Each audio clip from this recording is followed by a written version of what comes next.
place today with the sun shining upon our faces and our legs. If you've been paying attention, you know that the next 2 days is going to be warm, so you should be in your best summer clothing today. But try not to get too used to it because it's going to plummet to the ground. Quick check-in with my co-hosts, Mr. Rockstone Trismus and Miss Tony She Be Knowin'. How y'all doing? Good morning. Tris, tell us about your days. You were missing yesterday. Yes. People were quite concerned about you. I don't know. So let me press my. Good morning. There we go. Yesterday was quite a day for me. But yeah, yesterday I had a meeting for what do you call it? Up Holland Academy. Today's their graduation. So yesterday we had a graduation meeting. Other than that, I was working on a whole bunch of other stuff yesterday. Yeah. And that was it. It's it. When is you said the graduation is today? It's today. Oh my gosh! And that goes up from what? 8th grade? From 6th grade. 6th grade. Yeah. And I know somebody's excited. Who? You. It's not the same. It's not. Oh, sorry. Well, maybe she's not excited.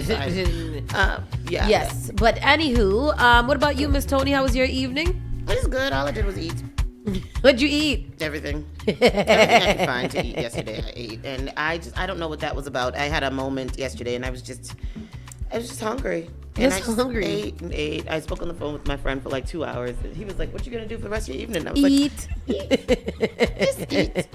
And I don't know what that was about. So today I decided to, like you mentioned the other day, when you have breakfast in the morning, by noontime you're starving To death. And I like, what is that phenomenon? Like, I don't know does it I kick think- in your metabolism? I or think what that's is it? exactly what it is. In the morning, your metabolism must be working stronger because it was resting. Yeah. So now it's whatever. And then by the time, like, if I eat at 9, Yeah. by 12 o'clock, death has approached me. Yeah, and it's like your stomach is touching your back like you Yeah. ain't never ate before. In the world. That's so weird. What is that about? But then if you fast and you don't eat at all, Right. you can probably go to damn 5 o'clock without. and I can. Yep. That's why I opted not to have a breakfast sandwich this morning, because I was just like, yesterday was ridiculous, and I was insatiable. Like there was nothing that could satisfy me yesterday, and it was crazy. And I tried. One man can satisfy her. Oh, Sorry. that's what you heard in that. Wow. Sorry. Keep going. Man, you love it. Yeah. We special. Wow. I tried to make healthy choices yesterday, but I culminated the evening with like Doritos and M&Ms. So But you did have tea that can melt all of it away. I do. I have a large cup of tea today, and I'm hoping that like the tea will sustain me. But I am gonna try to just like do tea and water for the better part of today until this evening when I can have. You know what? Me too. I thought we were supposed to start 75 soft. Yeah, but then what is 75? What is the alcohol thing on 75? It's you have to be more conscious. So Oh, okay, on 75 hard, you can't have any alcohol. Yeah. I think for the soft, you can I think that I would go just weekends. Yeah, well, no, weekends. I mean, I remember there was a time where I would have to go home every night and have a glass of wine, and I really don't do that anymore. And I have a low tolerance for alcohol anyway. So if just events, Yeah. I can do Social that. events, right? where yeah. it's more. and then limit it to 2. Yes. Yeah. Yes. So I I think that would work. So yeah, let's start that. Let's do that. I know some elderly, a few elderly people that passed away from wine, Really? from drinking wine every day. Really? Oh, because And the it caught up cirrhosis of the eventually. liver. Because they weren't drinking the red wine, which is good for your heart. Mm-hmm. They was out there drinking Sutter No, that's Home. what I know. That's Barefoot. one of them personally. I knew that's all she drank was red wine. Oh, really? Yeah. A little Cabernet. That's very interesting. Yesterday, I attended the Blue Hill Ave Transportation Center bus lane town hall meeting that was hosted by Julia Mejia, Tanya Fernandez Anderson, and I believe it was Brian Worrell. All right. Aaron Murphy and Ed Flynn were also in attendance. Also, Usual suspects. Pepin was there. I saw Ruth Z on the way out. I know State Rep Christopher Oh, Worrell the big stopped wigs. by. And Domingos De Rosa was in attendance, and Tashad from District 7. So those are the people that were in attendance, leadership. Other than that, it was business owners, residentials, and travelers of Blue Hill Ave. What a spicy ass meeting. Hello, ding-a-ling-a-ling. I'm not really sure how Blue Hill Ave has reached to this point where it's pretty much in motion already. With there being such a venomous outcry against the center bus lane. Russell Holmes wasn't there? Russell Holmes was there too, my bad. Russell Holmes was there as well. What I gathered, there was a lot of public testimony. So it was supposed to be pretty much public testimony. In between, they had a panel of people that would come in and just kind of do a little presentation or make a statement. In the first panel, they had a woman from the transportation department. She was terrible, awful. They should never invite her back. A man and then another residential woman. They spoke. Then after that, the next panel was the full, like, the chief of streets, the transportation person, Breonna Miller, and a couple of people from the community. I kind of left after that because it was a 5-hour meeting. A 5-hour meeting. Mm-hmm. A 5-hour meeting to hear people literally abhor the Blue Hill Ave plans for a center bus lane. Yeah. Two things that came out of that is that overwhelmingly people don't know about the meetings. Overwhelmingly, when they do know about them, they still don't come out to the meetings. So how do we fix that right there? Right there is where the divide lies. I'm hearing from the residents and from the commercial business owners that they have not been given information. Most of the people found out from the TV because it was on the news. I mean, I live on Blue Hill Avenue. Say that. Say that. I only found out because I Work for the radio station. Work with the radio station. And that's the only way that I found out. But I would not have known. There has been no information at all, no mailers, no nothing left at my building about these meetings or anything. So when I posted it yesterday, people, like, under the post, everybody was just like, oh, I didn't know. So that was concerning too. The people at the meeting was like, oh, I happened to be watching the news the night before and saw that there was a meeting here. I know for a fact that this meeting has been promoted for like 2 months now, I think. Not even 2 months. I posted it when I first saw it on the Spark FM page. So a lot of people saw it from our page, which is great because that means that our job is being done. However, I don't know. I mean, you guys live on Blue Hill, off of Blue Hill Ave adjacent. Mm-hmm. How are you guys hearing about, if you weren't working here, how would you guys have heard about it, or where would you think you would have seen it at any other point? I know for a fact there's most likely 95% in email. An email. The city's pretty good. Maybe with if emails. you're On a list. on a list. Well, yes. That you might have had to opt into. Yeah. So if it was, and I think you might have opted into a lot of lists because of here. Because of But if people like elderlies, they're not on the email, checking their email. These 18-year-olds are definitely not checking their email, who can vote and who frequent these things. It's mostly, and then I feel like maybe they did put out some signage on Blue Hill Ave, but then Where? I don't know. And this is what I'm just going to give it the benefit of the doubt. This is what, maybe there was some signage somewhere. Yeah, but what's not happening is the side streets. So like the Wellington Hills and the Reckfords and the Almonts and streets like that. They're not getting the communication down that way, who they have to end up on Blue Hill Ave. Maybe they're not directly on Blue Hill Ave, but if even the people on Blue Hill Ave is not getting any mailers, we are here on Blue Hill Ave. Nothing was in our mailbox. Nothing went to us. The only signs that I think about when I think about like those type of signs you're talking about are buy houses now. Yep. And diabetes. We buy diabetes. Oh, and the supplies. Peace Walk, Supplies. because the Peace Walk is purple and it stands out. Well, right now, the Family Fun Day for Daddy and Me is up and down that's set out everywhere too. right now. But the rest of those, we don't really look at them. I don't think we pay attention to them. Because they're not out there. I'll tell you that they're not out there. Our building, my building, does a calendar every month that they hand out to everybody in the building. Okay. And they have events that affect us in the community out there all the time on the calendar, and it has not been presented to us in that building. I can tell you Which that. is very crazy to me, because I would think my first thing would be to go to the housing office. Yep. And then with a bunch of copies and ask them to put this in everybody's mailbox. Did not We have. need to do like maybe they need to establish a community outreach street team. Yes.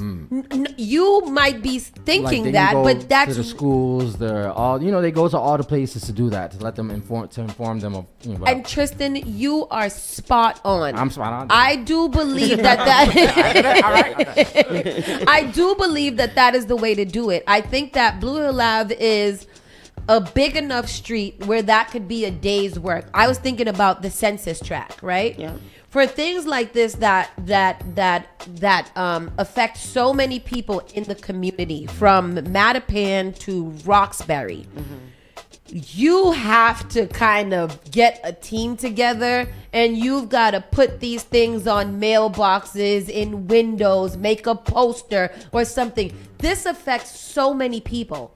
About 90,000 people per day ride or that's the foot traffic in this neighborhood, just right here on the corner where we are. About 90,000 eyeballs per day hits Blue Hill Ave in some type of way, whether walking, driving, biking, whatever it is.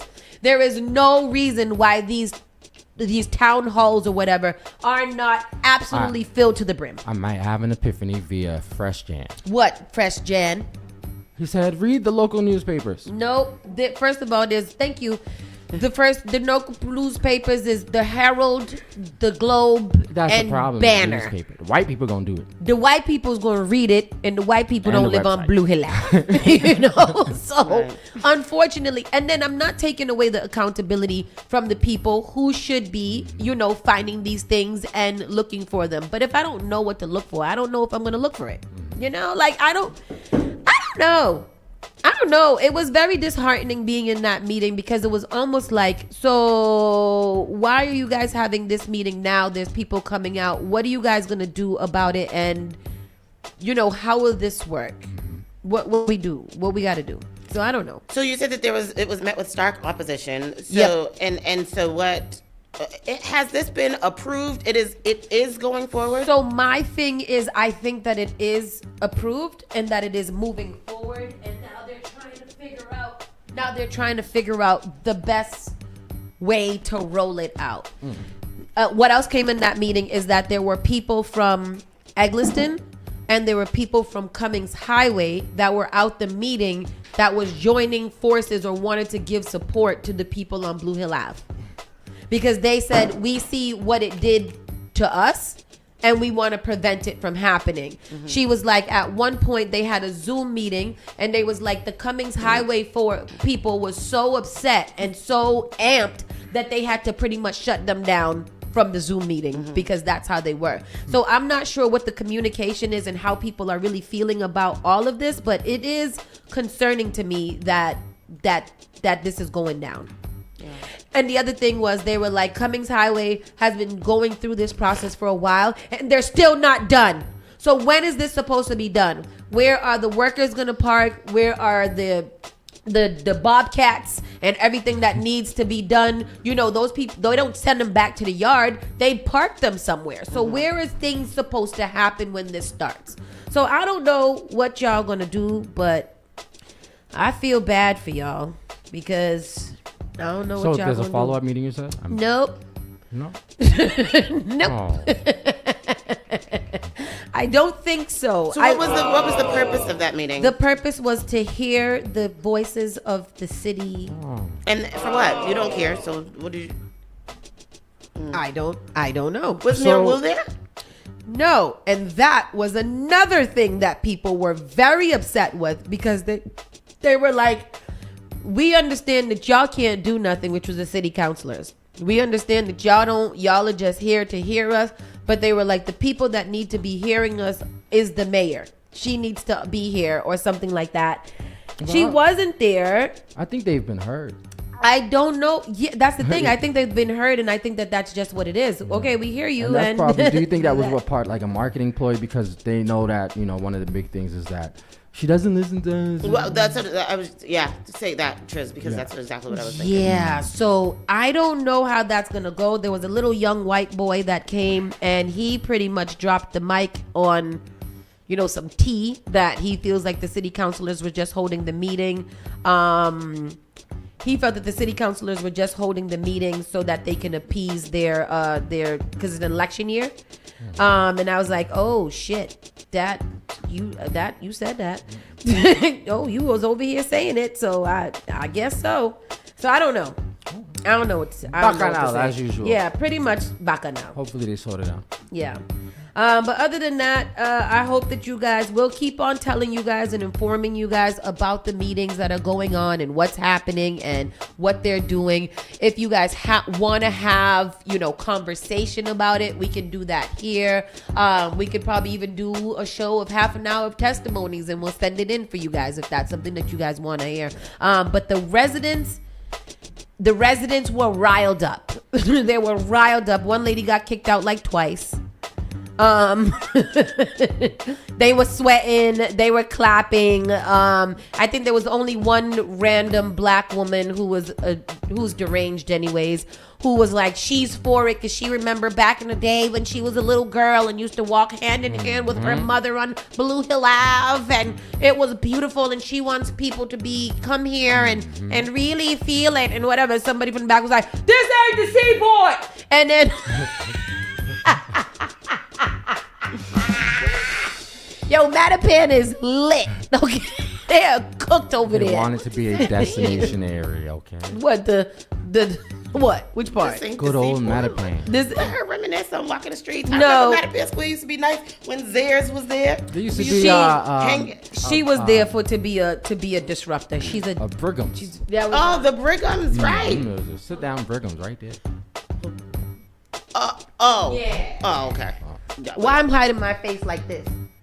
Look at the camera. Looking at you.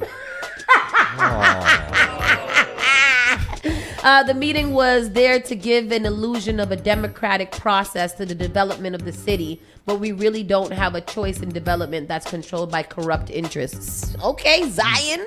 Okay, Zion. Now it's Dunkin' Dome Morning Fam. What did you say? Read your local newspapers and banners. Yeah, I don't know what to tell y'all. But if y'all don't... And they say anything about El Punto. No. Reverend Culpepper was there. He's running for a district or whatever. He was like, back in the days when this was proposed, because this is a very, very old plan that they had proposed. The guy that testified, he was just like, I'm not sure, like for right now, what you guys are proposing for something. But he was like, are you guys taking into effect like AI and cars and people who need like the ride services and stuff like that? They still have to drive. There are emergency vehicles that are going up and down Blue Hill Ave. What is the plan for that, for them to be able to get out? If the traffic on either side is crazy and they got to use the emergency lane and the bus is already in that lane, what is supposed to happen? With Kearney being closed, they're sending people to Milton Hospital or something like that. That means that people from all over have to go through Blue Hill Ave to get there. They're taking the side streets. They're speeding down the side streets. The side streets people are upset. The parking. That's so sad. Why all the black people bring themselves to the... They talked about the triple parking and about ways that maybe we can figure out how to fix it. Like, basically, the bottom line is the residents and the businesses want a beautification of Blue Hill Ave. They want them to fix the lights. They want them to fix the potholes, the streets, the sidewalks, even make it wider if you need to for more people to walk or ride or whatever.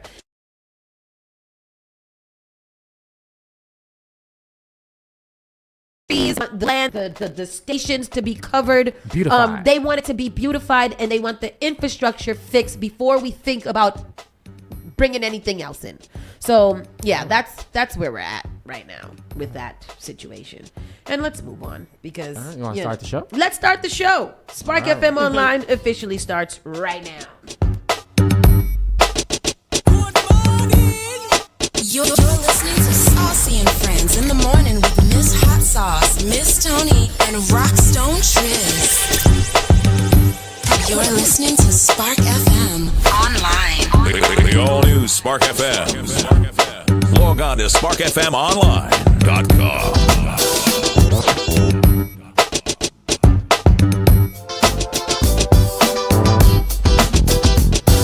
Join us on Facebook and Instagram at sparkfmonline.com. You are enjoying the miracle of radio. Doing the number one urban Caribbean music. Radio.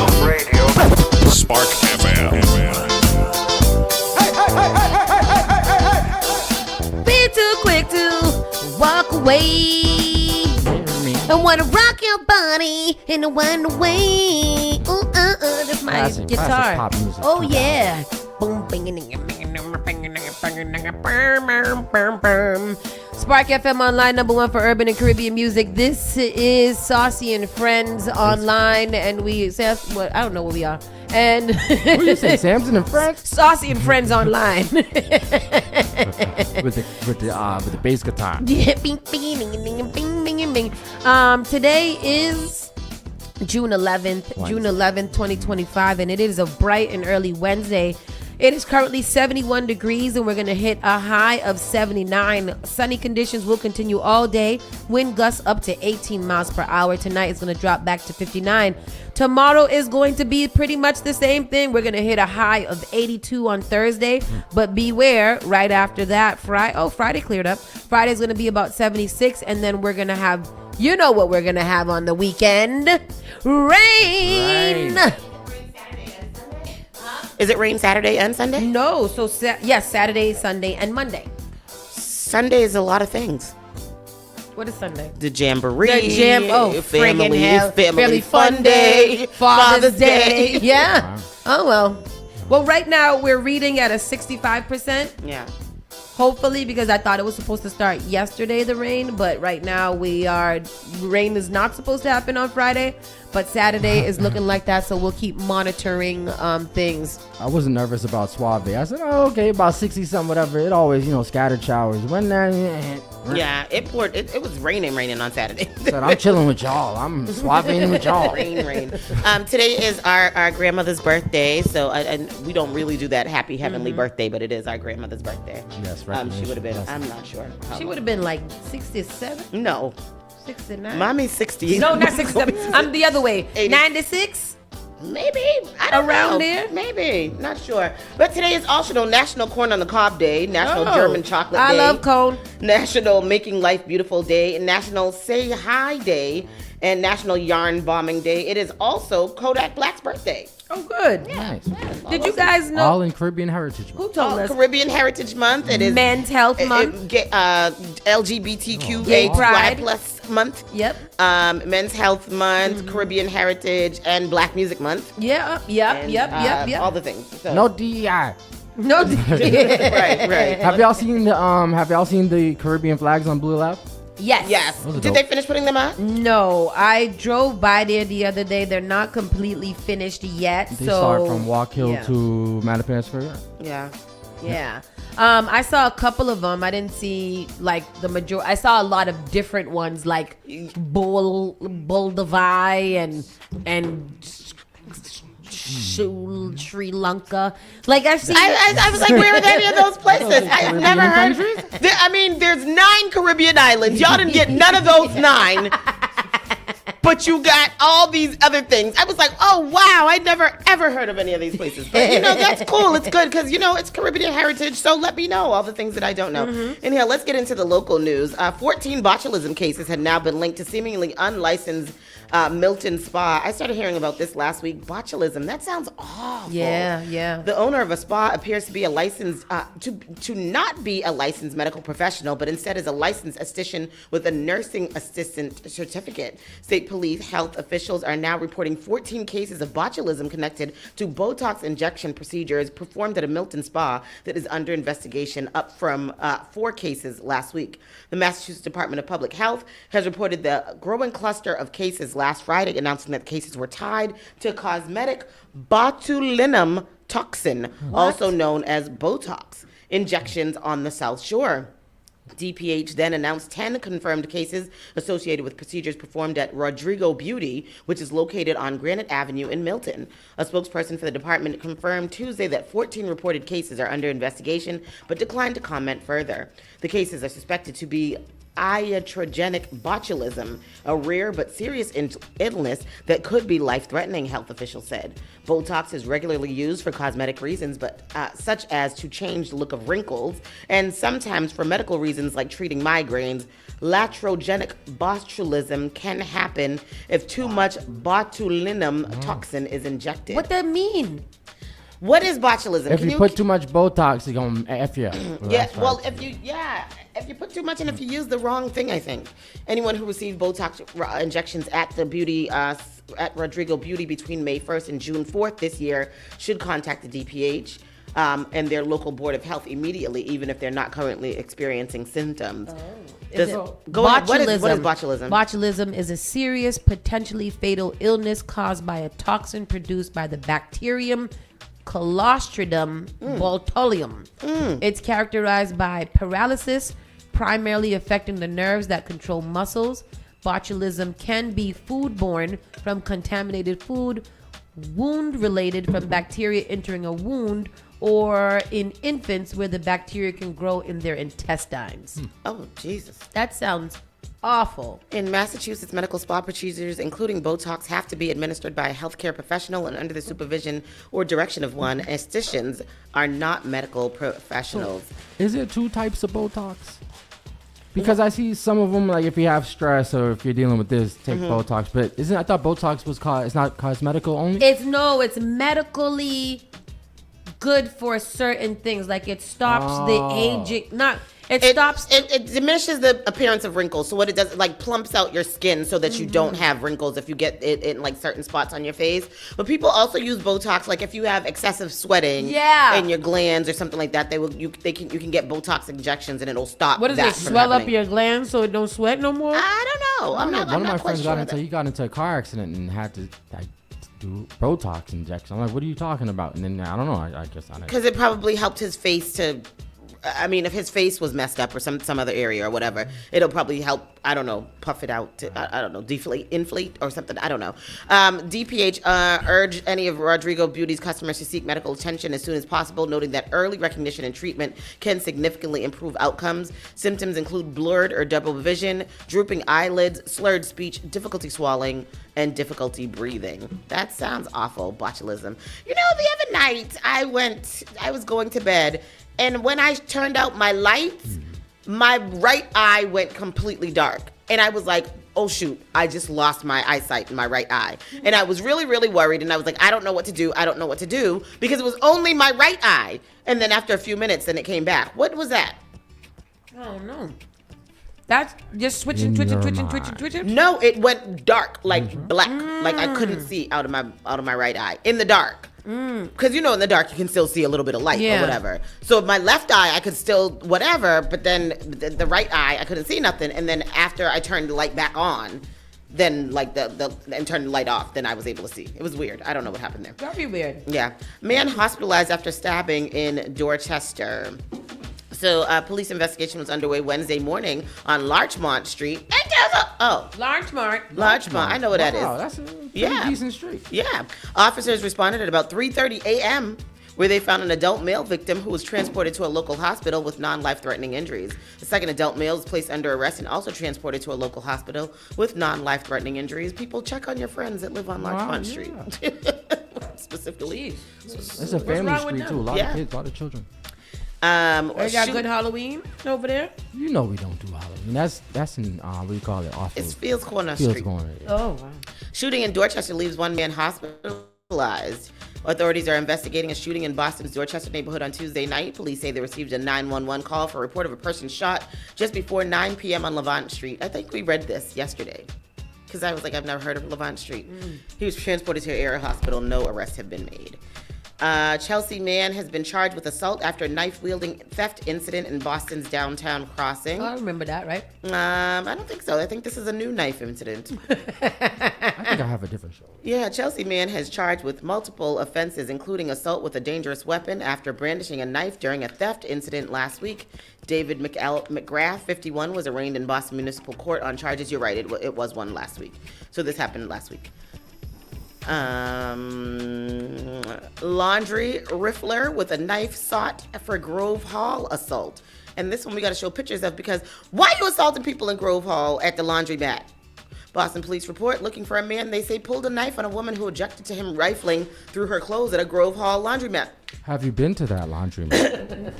Let me ask that. Once in life, and Where is it? That big The laundromat in one Grove behind Hall. Flames in Grove Hall. Oh. I wouldn't even approach there. Yeah. I went there recently, and Why? I was like, "This is ridiculous." Why did you go there? Why did I go there? I think I was running errands for my mother, something like that, and I stopped there, and I was like, "This is crazy." There was actually no, I went to Flames, and there was the nice people all over the place. They had their whole setup there, and Yes, they yes, looked like they lived there. Yeah. Okay. Boston police report looking for a man they say pulled a knife on a woman who objected to him rifling through her clothes at a Grove Hall laundry. What was he doing? Looking for her panties? Probably. I don't ever want to meet a panty sniffer. I think that's just crazy. I don't want to ever walk into somewhere and see somebody smelling my drawers. Doesn't turn you That's crazy. No, that does not do anything for me. Police say the woman was doing her wash at Laundry King around 10:40 a.m. on June 3rd when she stepped outside for some air, only returned to find the man going through her laundry basket. When she confronted him, the suspect pulled out a knife and threatened her. The nerve! The suspect is described as a light-skinned Hispanic male, approximately 5'7", tall with a slim build and short black hair. He was wearing a black t-shirt and blue jeans and has visible tattoos on both forearms. They have a picture of him there if you want to flash that on the screen for people to see. Yesterday when I was driving home here from the station, there was a small man with his shirt off running down Morton Was he Street. sexy? No. My face immediately was like, he was so small. Was he buff? So what happened? He had a nice body, but he's so small. And I was like, look at this little thing running through the And you street. see, that's why you got people like Tory Lanez. Ugh. I would see People Tory Lanez like that have you. the same face. they get mad. I would have the same face if I saw Tory Lanez. Even though he is Tory But Lanez. this Tory does look like a little.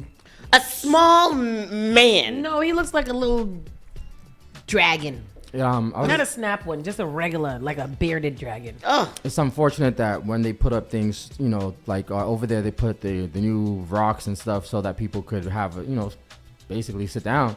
In the But Grove Hall? In the Grove Hall, in that Yeah, little area by Flames. Yeah. Bro, you ever went to go just get a little curry chicken and rice from Flames and have to go through that receiving line? No. It is awful. Nah, I don't go to. That's why I don't go to that Flames. I do not go to that All the Flames. way to in the back to the what do you call Yeah, it? to the parking laundromat. lot. Yeah, to the Yeah, parking no, lot. I don't go to that Flames. I will go to Ashmont or this one over here, but I don't go to that Flames. I will not stop, even if there is a parking. I'm not stopping at that Flames. That it don't. Not look, the Flames. It Big don't up look Flames. safe. That's I like that flame. I love Yeah. Flames. I love Flames, and I support Flames. However, that one is not. Yes, doesn't yes. make me. That is also something that I want to say. Flames don't get enough credit for that lemonade that they have in there. That is a wonderful, refreshing lemonade. I want y'all to understand that's a good lemonade they got there over there in Flames, and I love to drink it. Somebody cut this up, $4, clip but- it, Boy, I tell you. and tell them to send us a check. Send us a check and some juice. Can you go get me a lemonade from over there? I can. Alleged, Everybody thirsty. alleged discrimination at Boston's Liberty Hotel is now investigated by a state agency. Yeah, when Yeah. they made the girl show them her Tukatang. Can you imagine? I would have showed it to him all right. Yeah. I would have Put it on his head. put it on his face. Tristan has a clip. Please, please play the clip. There's El Clipiando. Using the women's bathroom. As Brandon Truitt shows us, the change comes just hours after a state discrimination investigation was announced. On the same day we've learned the state is investigating the incident here, comes to the news that that security guard is no longer employed at this hotel. And for the first time, a public apology to the couple for what happened.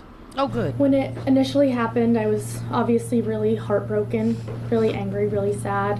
When the statement was then put out, I was just really frustrated that a completely false narrative was being told. Sitting in their attorney's office, Liz Victor and her girlfriend Ansley Baker are emotional, recounting an incident in a women's bathroom at the Liberty Hotel last month. It was my worst nightmare coming true. The first time that something like this has escalated to the degree that it did. Ansley says she was in a stall, Liz at the sinks, when the male security guard came in, banged on the stall doors, and forced Ansley out before she could even pull her shorts up all the way. Wow. Once in the lobby, the women claim they were asked to show their IDs to prove their gender and ultimately told to leave. He became concerned that there might be a male in the women's bathroom, so he decided to make sure there was a male in the women's bathroom by going in and banging on the door and yelling. The couple claims not only were their civil rights violated, but the hotel knowingly published a false statement in the days after. The hotel's first public comments alleged the guard went into the bathroom after several women alerted security of adults sharing a bathroom stall. The couple vehemently denies it and what it insinuates.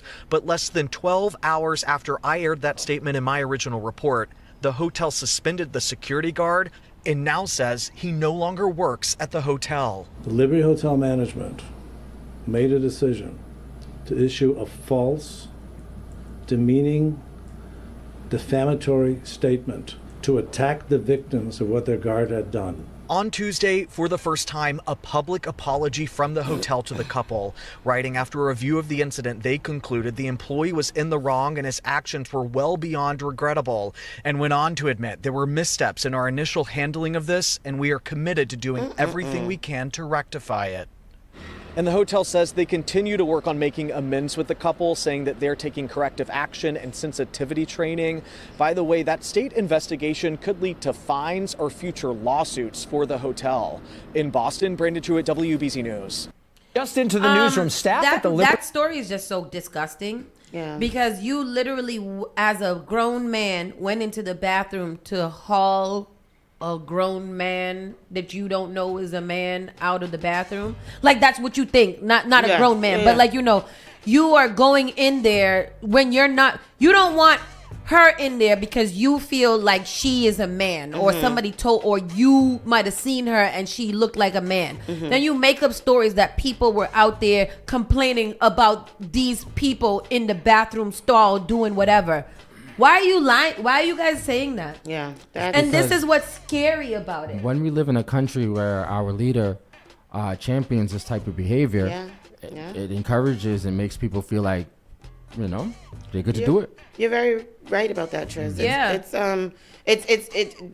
That was my one worry with Trump getting into office was just the people who are just gonna like come out the woodworks with the foolishness that we haven't seen in a long time, and it's definitely happened, and it's definitely being promoted. You know what I mean? And it feels like it's still getting worse. Yeah, it's not getting any better. Speaking of that, this next clip, Mommy just sent this to us. It's a video from Instagram of an ICE raid arrest that happened in Lynn about 6 days ago. There's no story with it, but I just want you guys to see the video because this is so disturbing. Well, let me see. ICE raid. ICE arrest in Lynn. It's right. It's in the stories. Yeah, I'm trying to see if I can find it. Another one. Okay, ICE arrest in Lynn. Yeah. Come on now, you know hella Latino people live in there. Yeah, man. Yeah. Lynn, Revere, that area is definitely a lot of Latino people. So I think that there have been a lot of ICE activity out there. We also know that there's been a lot of protests just here in Boston over the past couple days. Here it is. Too. In a video shared online, as you guys watch. In a video shared online, 5 federal agents with tactical gear forced a man to the ground beside a construction vehicle and detained him in Lynn as part of what the mayor there calls a forceful ICE arrest outside of a local elementary school. According to school officials, the arrest occurred on Linwood Road near Tracy Elementary School. On Wednesday morning. We are playing the video in the background on the screen if you are tuned in via stream. Lynn Mayor Jared Nicholson described the arrest as forceful and stated that it was extremely concerning that it occurred during drop-off times at a nearby elementary school. He added that the incident appears to reflect a broader pattern of ICE activity in the city, which he said is often reckless and serves to create fear and alarm amongst the residents. The mayor's office confirmed that family members identified the man as Alejandro Reyes. The family has provided documentation to the mayor's office that proves that he is a permanent resident of the United States. His wife, who was pregnant, told the Daily Item that Reyes owns his own business, Reyes Carpentry. He's a good father, a good worker, and a good member of the community, she told the paper. In a statement from Lynn's superintendent of schools, Yvonne Alvarez, said the incident occurred at around 7:40 a.m. at Linwood Road behind the Tracy School. School staff witnessed federal agents detain individuals who had no affiliation with the school. The statement said this operation, which included a physical struggle, was in a clear view of students and staff who were arriving at school.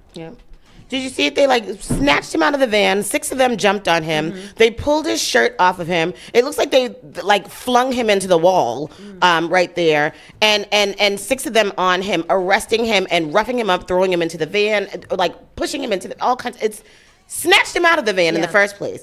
It's absolutely the most ridiculous thing I've ever seen. Do people that are for the deportation of all illegals because they all came here criminally, I'm calling illegals because that's the language that they are using. We know that they're migrants or undocumented migrants or whatever, just for the sake of quick language. When people that are for this swift deportation of these migrants, when they see these type of videos, do they feel like it is justified how these people are being treated? Just because they're illegal, they have to be treated like that? Or can we all come to the same understanding that this is not the way to do it?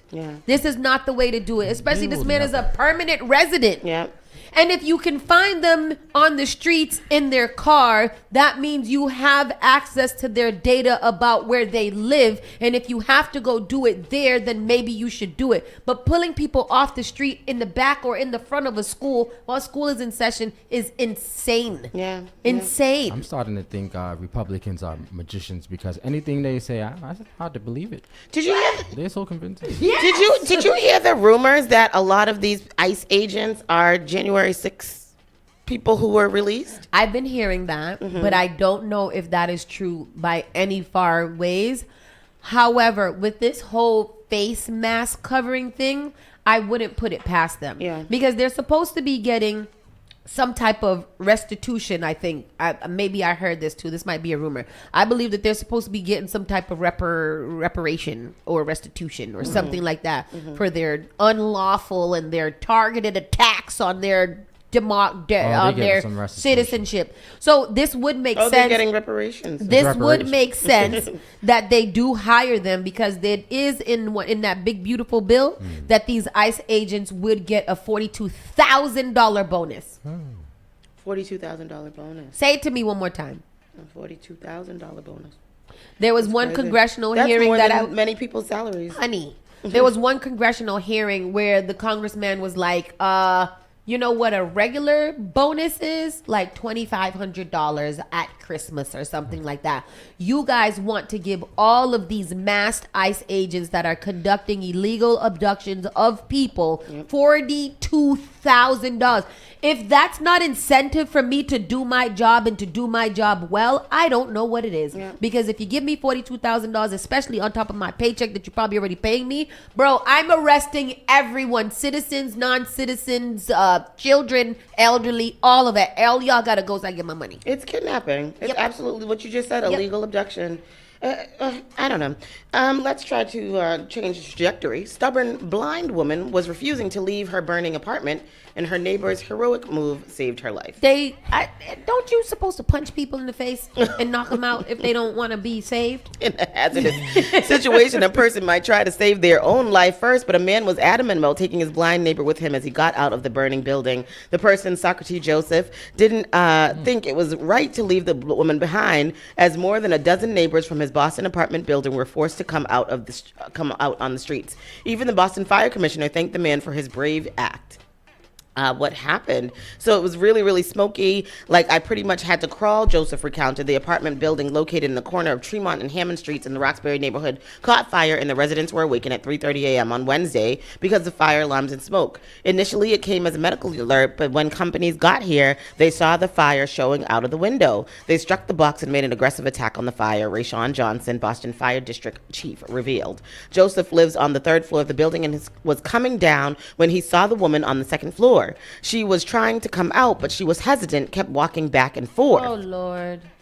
He says. That's so sad. Yeah, the elderly woman was stuck in that place as the condition worsened, and Joseph knew that he had to get her out. I ran back upstairs on the third floor and got my phone so I could use it as a flashlight, then went back downstairs, looked for her, grabbed her hand. She was pulling back. I picked her up, put her over my shoulder, proceeded to go down the steps with her, the man explained. As he was going down the stairs, firefighters and first responders were coming up, and he could leave the woman with them after that. Companies were making their way up the stairwell to attack the fire. They saw her up there and brought her down to the ambulance and EMS, Johnson pointed out.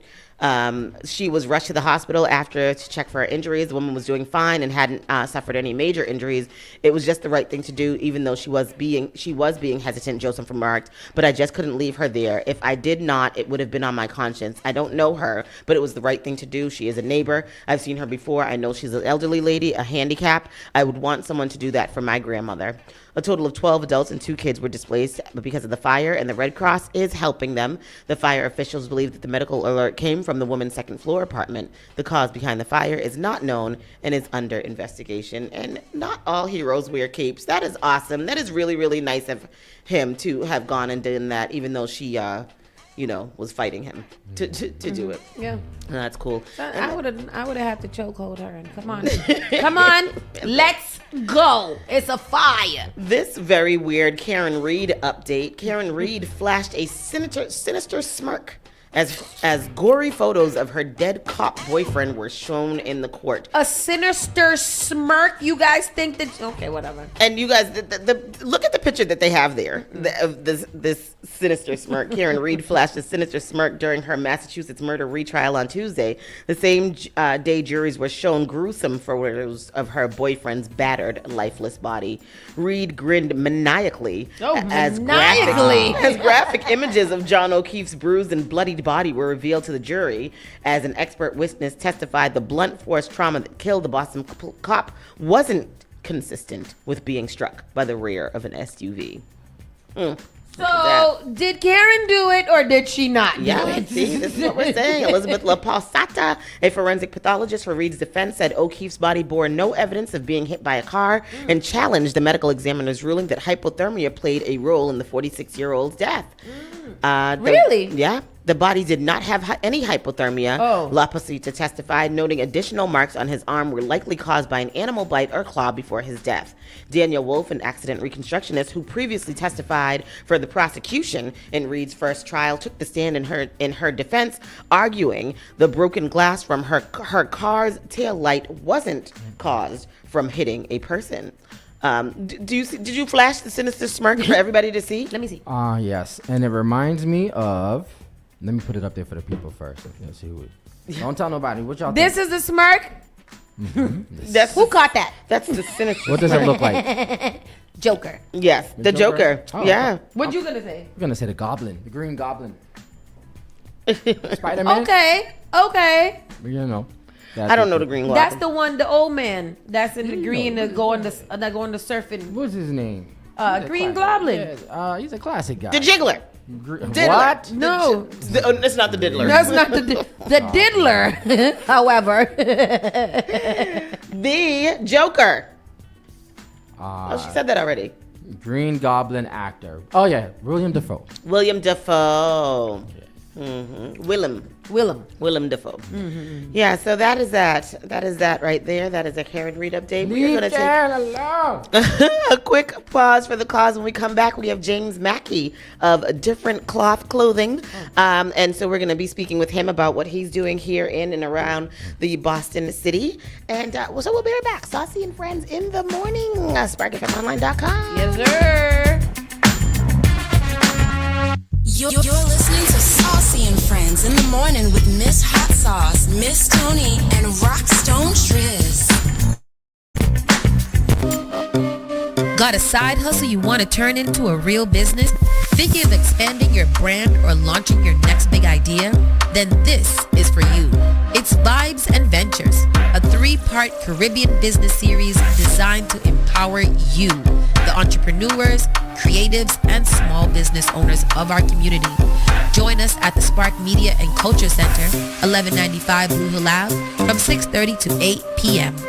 And yes, it's completely free. June 5th, getting your paperwork right. June 12th, brick and mortar and commercial acquisitions. June 26th, marketing and social media strategy. Meet some of Boston's most successful Caribbean entrepreneurs, get expert advice, and build the connections you need to take your hustle to the next level. This is your moment. Don't miss it. Vibes and Ventures. What is this, Doctor? This is Well, Spark of New England. Spark FM. Praise the Lord, City of Boston. This is Brother Chris right here on Spark FM. Come on, sing it. Bringing you Sunday morning worship each and every Sunday morning, 6 to 10 a.m. Let's get our praise on. Each and every Saturday night from 6 to 9 p.m. inside the Avenue, where you bring the drinks and we bring the vibes. My name is Gary Banton alongside my co-host Big Trini right here in SparkFMOnline.com, the #1 place for soca, hip-hop, R&B, and more. Each and every Saturday from 6 to 9 p.m. It's the Avenue.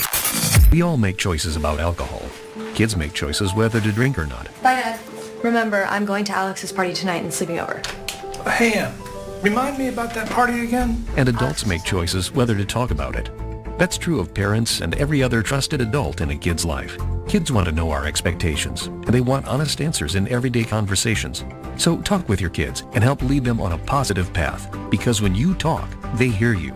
Learn more at underagedrinking.samhsa.gov. Eunice Production, Friends Lifestyle Group presents their 9th annual Togetherness Boat Ride. It's the Animal Print Edition. Happens to be Saturday, July the 19th. Boarding times at 7 p.m. We sail at 8 p.m. sharp. There's going to be 2 floors of music. Your Latin DJ, DJ Sergio, DJ Alfredito, DJ Yomi,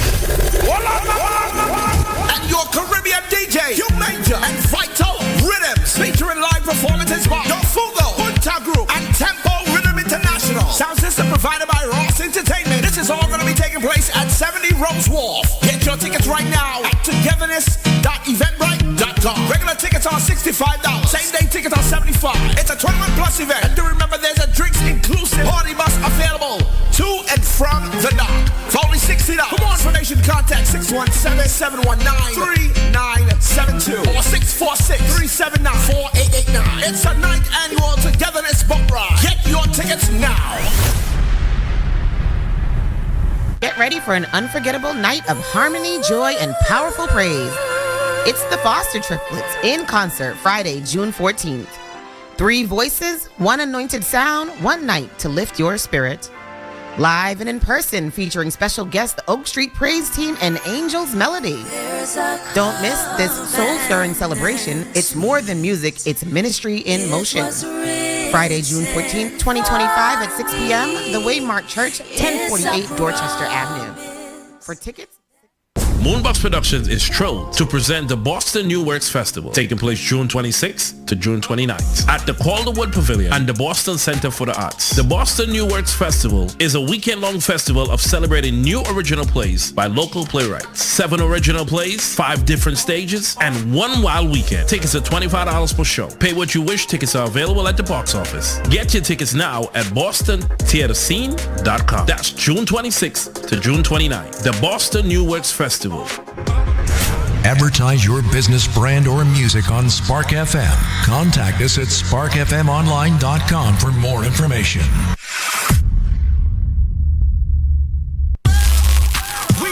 Boston's new home for urban Caribbean music. Spark FM. Spark FM. Playing all your favorite hits from reggae. Spark FM. If you know man, swear the way you are gonna see a million. We got it gon' go long just like the Amazon. Spark FM. I know the life you're not easy. No say we are for win. Walk with the camera like easy. Soca. Hip hop. Yeah, we go crazy.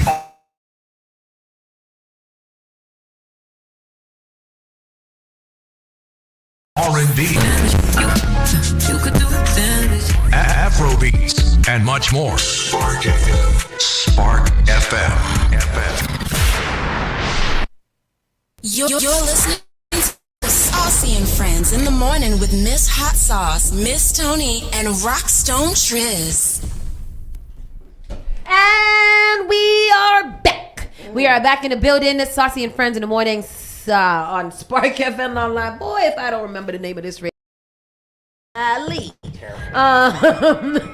Welcome back, people. Like we said, every time that we can, we like to talk to the people in the community that are doing big things, little things, any type of thing to give them awareness and to help to amplify what they're doing. Today, we have a longtime community friend and activist, now turned brand owner and manager of Different Clothing. Yeah. Hi, James. Peace. How y'all doing? How How are you doing? I'm great. I'm glad to be here. I'm glad that you're here, looking all good and you're looking all different. you know it. Listen, I wouldn't be right if I ain't come out different, right? I hear you. So tell us who you are. Introduce yourself to our audience. Let them know who they're looking at. Yeah, so James Mackey, originally from Chicago by the way of Columbus, Ohio. I've been in Boston for 14 years now. Wow. Oh, so you true. Yeah, I'm a Bostonian now. Yeah, you Bostonian now. My kids go to school here. I got babies that was born here. Yeah. You sound like I'm a here stepper. now. You sound like a stepper. You ain't oh yeah, for sure. No, I'm a stepper. Like I still got it. For sure. Time. You see me on the dance floor, I'ma definitely put the 1 and 2 together. That's why I wish that we was like that. Like we had a little dance or something to do something here in Boston, but we gotta electric slide. Along with the whole country. Everybody else. So tell us who are you? Like who in Boston, have you been in Boston? What have you been doing and known for? A lot. I came here back in 2011. A young, ambitious guy, really looking for opportunity. Was studying business management, entrepreneurship, was dealing with a lot back at home and wanted to get away. Yeah. And Boston was that place that called me. Why Boston? It was an opportunity. Okay. I applied for AmeriCorps Vista opportunity, did 1 year of service. Yeah. And Boston was the place that selected me. Yeah. And the crazy thing was I was traveling the country all the time and I would come to Boston like 4 times a year. Yeah. I would never think that this would be the place I'm gonna end up in Boston. that I would reside, right? Uh-huh. But yeah, I came here and I started doing, go ahead, bro. What part of Chicago? South and West Side. So my grandma, both sides. So my grandma lived on the South Side. My granddad lived on the West Side. So we was going back and forth. For sure. So yeah, I did a lot of stuff, man, when I came to Boston, man. And what really was pivotal for me is when I got here, the energy here was like everything. I saw people really being aggressive in the political scene around issues that impact people in their community, and I'm a people person. I care about community, and so I would always show up and I would always be present, and I would always pay attention to figure out who's who are the players who are making those decisions. Yeah. And I wasn't afraid to speak up, speak to them, introduce myself. I was a guru at networking, and I cared about issues that impact the people that look like us in this room, right? And so I started to, make some noise. I saw people organizing in the community, and I organized my first event, and it was at Malcolm X Park in Roxbury. And what was it for? And it was a youth and police basketball tournament. We had over 400 community members show up.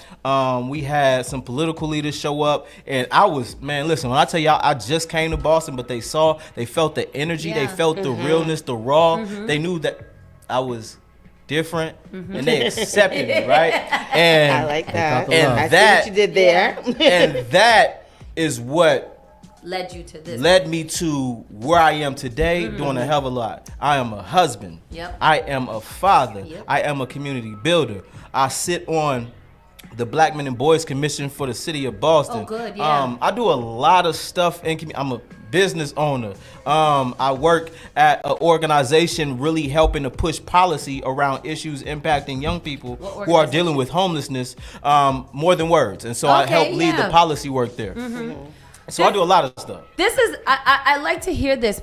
Two things that I enjoyed hearing is that usually people talk so badly about Boston, right? And especially visitors that come here, they talk about all the things that we're not doing. But it was very refreshing to hear you say that when you got here, you felt the energy. And I think that's important for other people to hear, because usually people don't hear it until it comes from someone else. And I'm really excited that you said that. And this is a great ecosystem for small businesses too.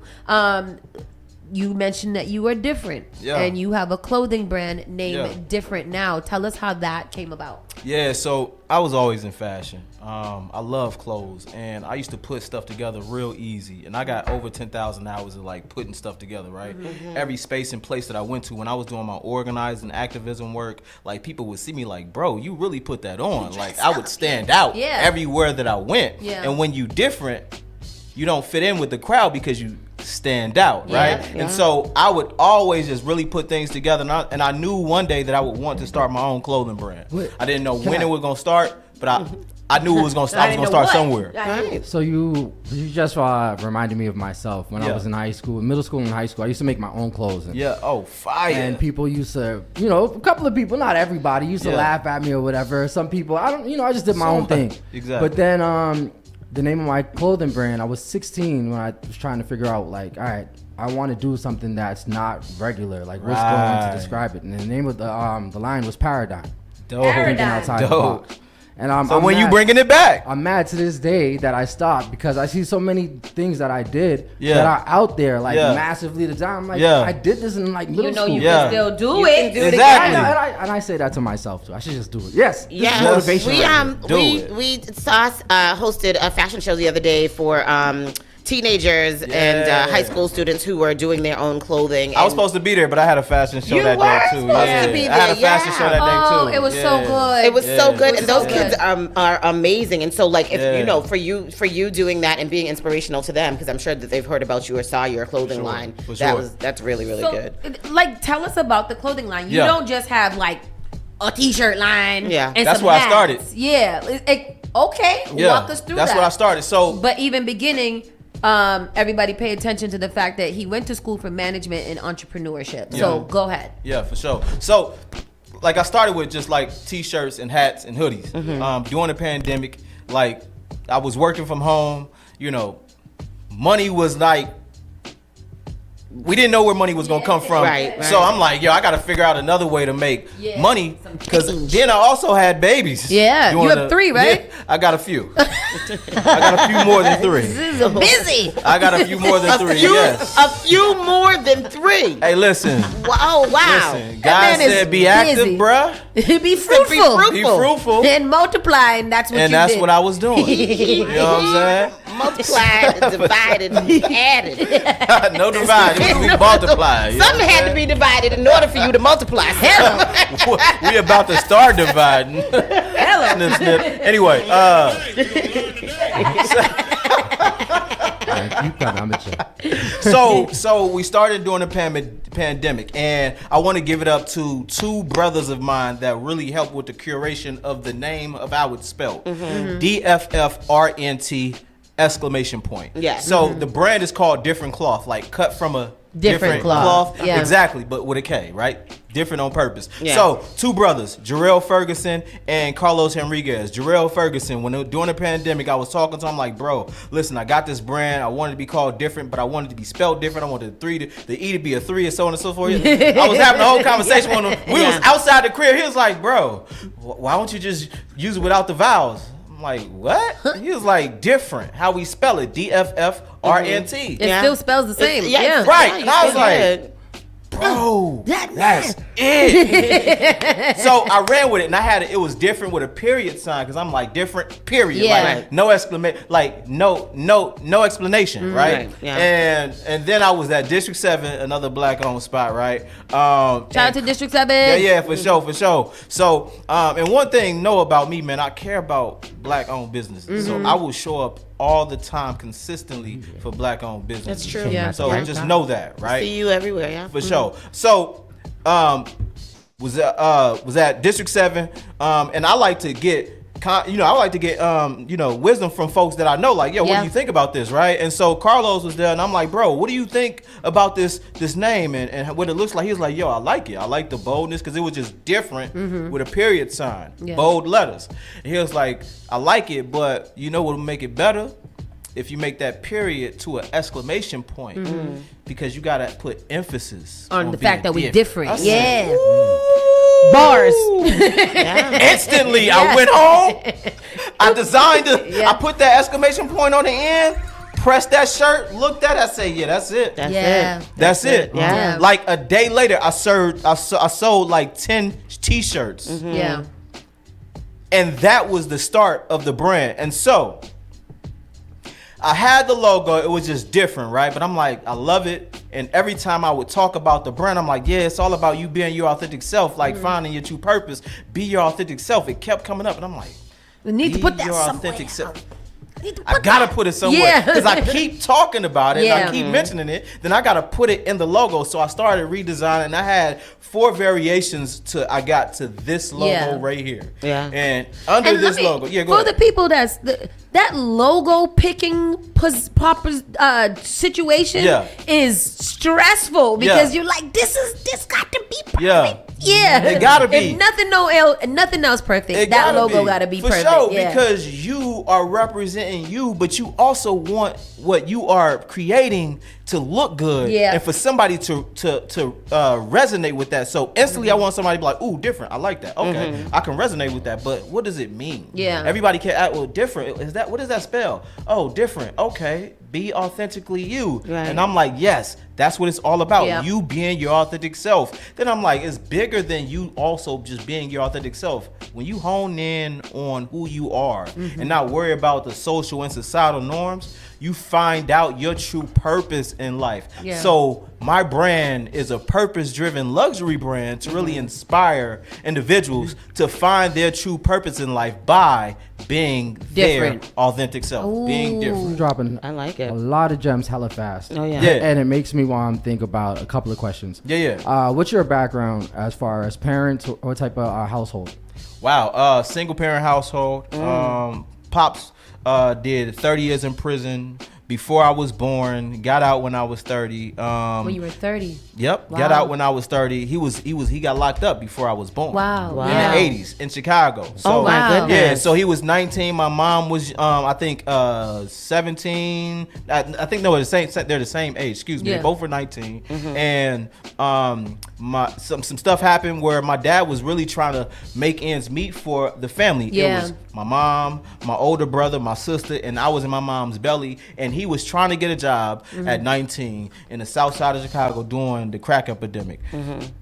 Same stuff. It wasn't happening. It wasn't gonna happen. And so he had to make ends meet, and ended up, serving, going to prison and sentenced for 30 years to life, 60 years to life. Wow. But he did 30 years. And 30 years. Oh my gosh. I grew up in a household with just my mom being a breadwinner, struggling, really making ends meet for her children. But she did everything that taught me everything about what I do in terms of like this business aspect, how I'm out there in community and caring for people. I remember vividly, my mom would bring people in that was hungry or dealing with issues like, yo, here, have some food. Here, you want some clothes? All Here, while have some clothes. You raising want some kids money? and Have doing some it money. by herself. All by herself. Yeah. And I saw that, and not knowing that I would be living down the same pathway.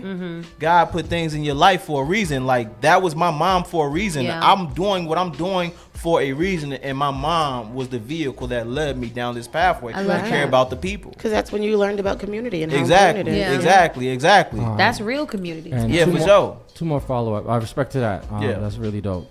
Shout out to my mama. I love you.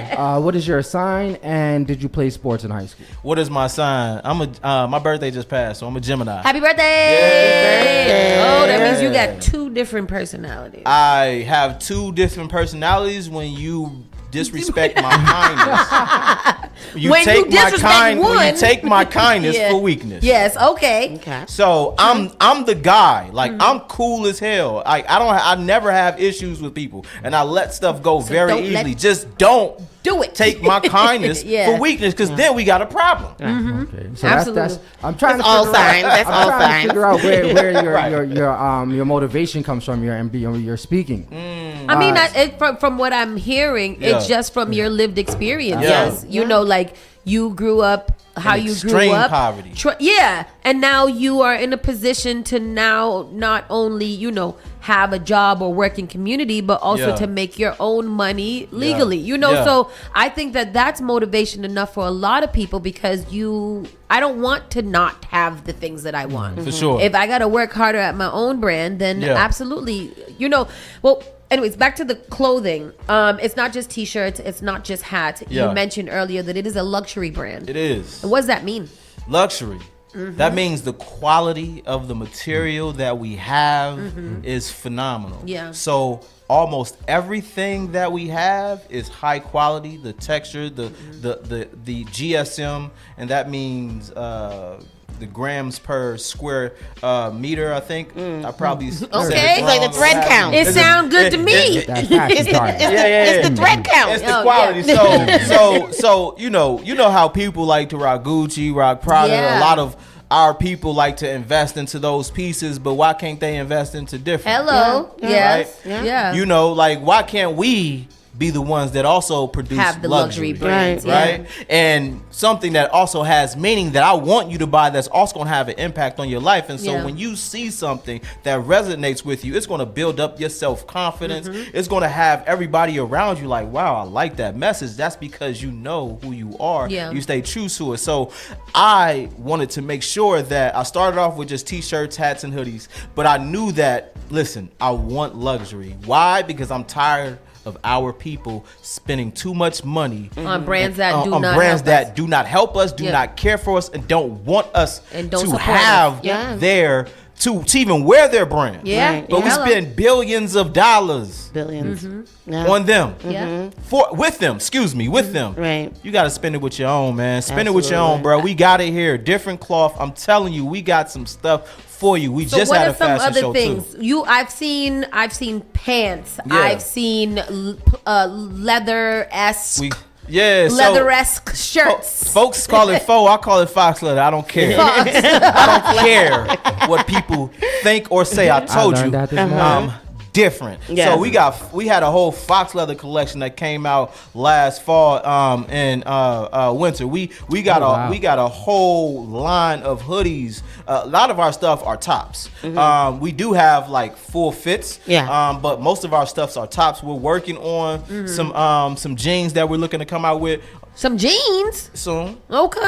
I the saw future. footwear on your website. Oh yeah, we also got some shoes that we also had designed. Listen, we when we go all in on our vision, no matter who or what gets in the way. As long as we believe in our ability to execute, we got to stay consistent and show up for ourselves every single day. And so I do that. So I can't just come out with just a t-shirt or a hoodie or make it luxury, but I also got to make sure I got the two-piece. I got the shoes to match the fit, to match the hat. Come on, you know we got to put that fit together. Coordinate. You got to be different. You got to coordinate. You got to coordinate, right? And so listen, I love fashion. I can't just go out there with just the tops and bottoms without the shoes. So very nice. We're playing. We're gonna play this video of your last fashion show. I think it is in the background. Let's listen to Kim. I don't know if the music is. Yeah. Shout out to D4. Are you familiar? That style reminds me of very 90s hip hop. Yeah. With a modern twist. Are you familiar with like Antonio and Saucy? What's your Antonio? So yes, I do know, bro. I do know, bro. We've met in passing a few times. I appreciate his work and advocacy around housing and the stuff that he's doing in community. And I have seen a lot of his vests and stuff that he's created in the past, the leather and stuff like that. So it's dope. And I appreciate pillars in community that does stuff in community. That's why I do stuff in community, and I invest in people that invest in me. Absolutely. That's what it's all about. Speaking of community, don't come back here without no t-shirts and stuff for us too. Hey, damn it. No lie. I was running behind, running late. Long day. Listen, I'm like, I do have a lot of different gear too. I got a hat, I got a t-shirt, I got a couple of stuff that they do really bring out the outfit. But next time you come here to the station, you bring I got you. Matter of fact, let's do something at Spark FM. Let's do it. Let's go. You should do a little mini fashion show. I got a whole lot of merch. Next question: your pieces, are they unisex or are they specific? So unisex. Okay. We have unisex, and then we have some stuff for women, but most of our stuff is unisex because we want everybody to be able to express themselves and show off their fashion, but show off their authenticity with being boastful with just some dope stuff, man. We got some dope stuff, and a lot of our you do like that's the one thing I've seen a lot of brands here, and I'm not downplaying any brands that do t-shirts. I used to have a t-shirt brand too that did really, really well. So I'm not, but you're like a actual clothing brand. Like not a t-shirt brand. You are a clothing brand. Like I'm looking at some of your pieces, I'm looking at your fashion show video, and these are like pieces that you wear to go out. Like you commission these pieces. For sure. I know a couple people like Oompa who's always rocking different brands. She's got a lot of commissioned pieces. C4. A lot of people, a lot of entertainers are using this, and I think that it's really dope. The governor. That they I think it's really important that we can rock our local brands here. Like I don't have to wear a Gucci piece or a Louis piece. I can literally wear different clothing and feel the same thing. Exactly. I like that. And again, the message behind it, right? So I'm gonna stand up and show y'all the message that it has on the back. This man's a preacher, boy. Can you read that for me? What it says? It says, "Believe in yourself because everyone is taken." I like that. I like. I'm not perfect. I'm just authentic too. I really like that. We want to inspire people to be their authentic self. Sometimes we get caught up in a world in social media and social platforms about what everybody else is doing. Like, what are you doing for yourself? How are you taking care of yourself? How are you promoting yourself? How are you elevating yourself? How are you checking in with yourself? Come on now, is Men's Health Month, right? Mental Health Month, right? Like, how are we taking care of ourselves? I'm gonna tell you right now, I got a lot going on. I'm stressed out. And my wife is hurting right now because she got a back spasm that she's going through. So I'm taking care of the kids. I'm cooking and I don't like to cook. I don't want to. I gotta go to work, but I don't want to go to work, right? I got these calls, these community meetings that are important to me. But you tired. I'm tired, but they're important to me. Why? Because my kids live here. I care about us just as much as I care about your kids. Right. You know what I'm saying? And so I have to show up, but I know I need time for myself, and I do have time for myself on Thursdays. For sure. Thursdays, that's my day. Nobody talk to me on a Thursday. Yo, you see me, and I'm telling you, folks see me, and I'll be chilling by myself in the zone. You come, I'm gonna say show some love, whatever. But guess what? I'm gonna check back out and be by myself, chilling, observing, thinking. You definitely gotta prioritize your peace. Yes. Where do people go to find your clothing? Where are you going to be at? Because we know that you do a hell of a lot of pop-ups because you're out here hustling. Pop-up life is different. Okay? So where are you going to be next? And then how can people that are watching online right now get a hold of you so that they can order or whatever? Yeah, so shout out to BOGO Split. It's at Copley Plaza. If you know where, I don't really want to mention the name because it's high fashion stores. But go down. Just go. Yeah, you know where it's at, right? I already mentioned it before. So the LV store, and you got Neiman Marcus. You walk down the stairs, you'll see BOGO Split right there. It's literally like on the bridge, right? It's on the bridge. The bridge that's connected to, I think, Barney's or whatever that Barry's. It's a restaurant. Yeah, it's going out to Fogo de Chao, where Fogo de Chao is. Exactly. Yeah. So that's where it's located at. So you can grab, touch, and feel our merch there. You can also go to our website, DFFRNTKLOTH.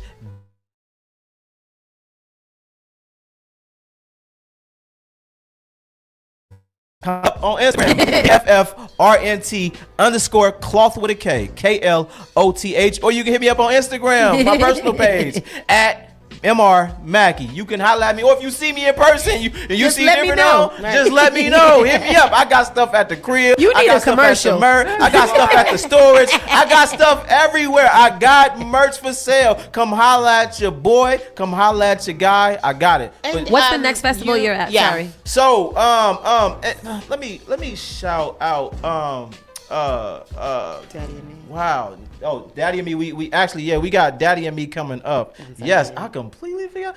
Yo, so much stuff is going on. Yo, so shout out to Daddy and Me. They having a family fun day June 20 Sunday. 15th. I think it's June. I thought it was 22nd. Was the day? I thought it was, what day? What day is the Sunday? Whatever Sunday is.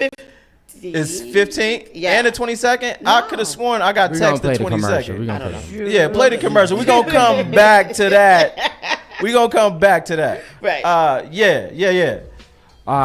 Brother, one thing I would definitely like you to do, if you don't already do it, is being a mentor for young men. Sorry, 1 second. June 22nd is Daddy and Me Family Fun Day. Okay, cool. And that's a Sunday? That's a Sunday, Yep.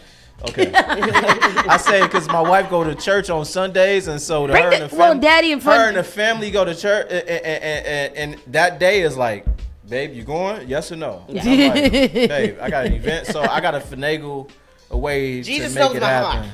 Yes. 2 or 3 go represent me for the Lord. But well, if you could get away with it, just bring the kids with you so they can run around. Yeah, that way she could feel like she going to pop-up shop that day yes, too. So exactly. I'm gonna try. You know what? You know what? I got you. All right, sis. Okay. Yeah. Y'all heard it. All right. So we gonna be doing a pop-up shop with the kids.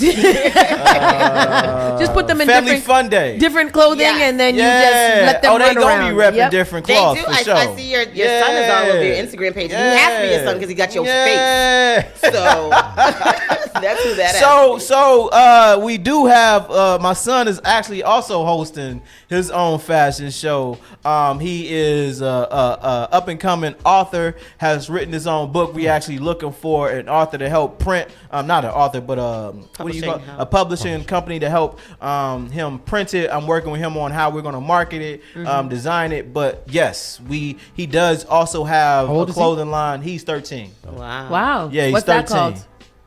So his clothing line is called Different Legacy. Oh. So and the reason why it's called Different Legacy because we want him to inspire the next generation. I love like that. I'm inspiring individuals. He's inspiring the next generation through literacy, through life principles, and through lived experience that helps shape their character. Absolutely. And that's important in this day and age that we live in. So many messages around and behind different cloth clothing, and I think that is what's really important. Like we've seen you hustling, we've seen you around, and this brand is a very respectable brand, and kudos to you for all that you do, because we know it's hard. with a lot of kids and a wife and jobs and a hustle. It's a lot of work, but you're doing it, and we recognize that. So kudos to you, for getting the work done. Yeah. Thank you. Thank you. We do got to pay some bills here at this place. But James, it's been a pleasure speaking to you because you are, first of all, you're very motivational in general. Just listening to you talk, I feel like I'm in church myself. You don't even got to go. Well, I used to do a lot of motivational speaking. Well, you need to still do that. Let's not add to your plate. No, that's actually in the works. Okay, good. Okay. Yeah, for sure. But yeah, you're doing a really great job, and I know that you are being a good role model and mentor to your kids and a father. So that makes a big difference. We'll see you outside in the fields at different things. And we want our t-shirt. God damn it. For sure. Can I get one more shout out? Yes, you can. So shout them out, everybody. Shout out to Open Streets Boston. Yes. Our sister Shauna Bryant. Almost. Because Sheena and Shauna be together all the time. All the time. Yep. My bad. She does sis. the same thing. For sure. Yep. So Shauna, thank you so much for paving the way and giving us the opportunity to really showcase our brand. It's because of your platform we have elevated to where we are, and we have touched so many hearts and minds because of you and your thoughtful vision to open the streets in Boston and allow local entrepreneurs like myself to be able to thrive and access opportunities and resources that I haven't done before, and it's because of people like you that paved the way. So keep paving the way, keep being different, continue to be your authentic self, and that's for everybody in the world. We love you, we appreciate you. Don't let no one knock your hustle. Don't stop the grind. Keep showing up, keep being consistent, and find your true purpose in life. Just be true to who you are. Be authentically you. Be different. Hello. We're going to go to a quick commercial break. James, thank you so much for being here and for all your support throughout the years. We'll see you around. For sure. Spark FM Online, Saucy and Friends. We'll be right back. You're listening to Saucy and Friends in the morning with Miss Hot Sauce, Miss Tony, and Rockstone Triz. You're listening to Spark FM Online. What is this, Doctor? This is the Spark of New England. Praise the Lord, City of Boston. This is Brother Chris right here on Spark FM. Come on, sing it. Bringing you Sunday morning worship each and every Sunday morning, 6 to 10 a.m. Let's get our praise on. Each and every Saturday night from 6 to 9 p.m. inside the Avenue, where you bring the drinks and we bring the vibes. My name is Gary Banton alongside my co-host Big Trini right here in SparkFMOnline.com, the number one place for soca, hip-hop, R&B, and more. Each and every Saturday from 6 to 9 p.m. It's the Avenue. We all make choices about alcohol. Kids make choices whether to drink or not. Bye, Dad. Remember, I'm going to Alex's party tonight and sleeping over. Hey, remind me about that party again? And adults make choices whether to talk about it. That's true of parents and every other trusted adult in a kid's life. Kids want to know our expectations, and they want honest answers in everyday conversations. So talk with your kids and help lead them on a positive path, because when you talk, they hear you. Learn more at underagedrinking.samhsa.gov. Got a side hustle you want to turn into a real business? Thinking of expanding your brand or launching your next big idea? Then this is for you. It's Vibes and Ventures, a 3-part Caribbean business series designed to empower you, the entrepreneurs, creatives, and small business owners of our community. Join us at the Spark Media and Culture Center, 1195 Blue Hill Ave, from 6:30 to 8 p.m. And yes, it's completely free. June 5th, getting your paperwork right. June 12th, brick and mortar and commercial acquisitions. June 26th, marketing and social media strategy. Meet some of Boston's most successful Caribbean entrepreneurs, get expert advice, and build the connections you need to take your hustle to the next level. This is your moment. Don't miss it. Vibes and Ventures. Eunice Production, Friends Lifestyle Group presents their 9th annual Togetherness Boat Ride. It's the Animal Print Edition. Happens to be Saturday, July the 19th. 40 times at 7 p.m. We sail at 8 p.m. sharp. There's going to be 2 floors of music. Your Latin DJ, DJ Sergio, DJ Alfredito, DJ Yomi. And your Caribbean DJ, Hugh Major, and Vital Rhythms. Featuring live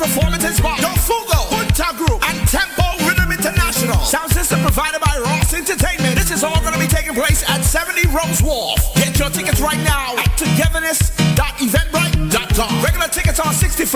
Same day tickets are $75. It's a 21 plus event. And do remember there's a drinks inclusive party bus available to and from the dock for only $60. For more information, contact 617-719-3972 or 646-379-4889. It's a 9th annual Togetherness boat ride. Get your tickets now.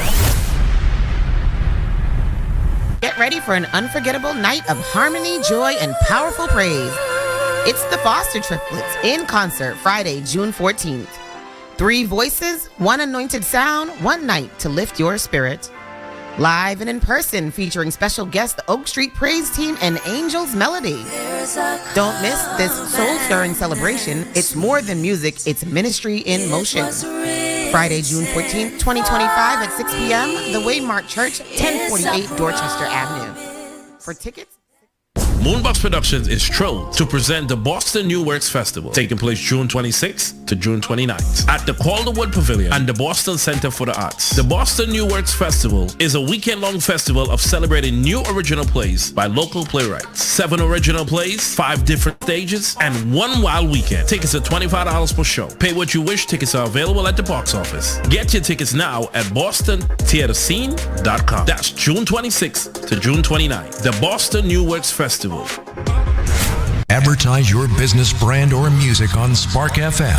Contact us at sparkfmonline.com for more information.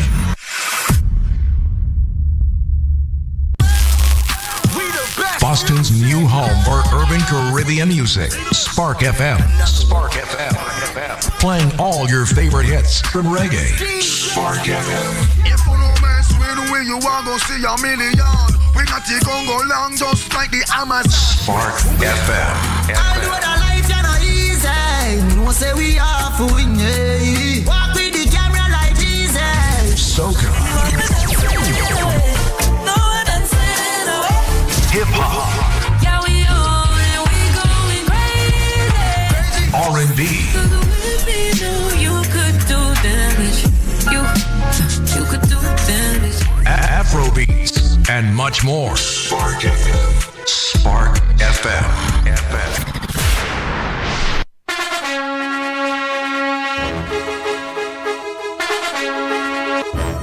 You're listening to Saucy and Friends in the morning with Miss Hot Sauce, Miss Tony, and Rockstone